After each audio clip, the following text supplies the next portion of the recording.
Greece এক মাসে 50 বারেরও বেশি তুরস্কের সীমানা লঙ্ঘন করেছে।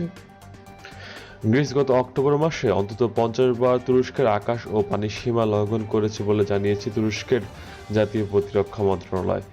শনিবার এক বিবৃতিতে মন্ত্রণালয়টি জানায়, গ্রিস 42 বার আকাশসীমা ও 7 বার আঞ্চলিক পানির সীমা লঙ্ঘন করেছে। বিবৃতিতে আরও বলা হয়, প্রতিবেশী দেশের সীমানা ও তাদের অধিকারকে সম্মান করি, তাই আমরা শান্তি, বন্ধুত্ব ও ভালো প্রতিবেশী সুলভ আচরণ প্রত্যাশা করি। প্রতিবেশী দেশগুলোর সাথে পারস্পরিক সহযোগিতামূলক সম্পর্ক আশা করি, কিন্তু গ্রিসের সাম্প্রতিক কার্যক্রম এই অঞ্চলে উত্তেজনা সৃষ্টি করছে।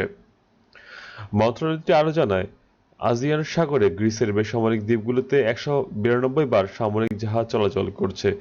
বিবৃতিতে আরও বলা হয়, গ্রিস উত্তর আজিয়ান সাগরের স্যামোথ্রোস দ্বীপে বেসামরিক দ্বীপে সামরিক ট্রেনিং শুরু করে আন্তর্জাতিক চুক্তি ও তুরস্কের পানি সীমা লঙ্ঘন করেছে। এটা গ্রিসের পক্ষ থেকে সুস্পষ্ট উত্তেজনা সৃষ্টির লক্ষণ। পূর্ব ভূমধ্যসাগরে কয়েক মাস ধরে গ্রিস ও তুরস্কের মধ্যে উত্তেজনা চলছে।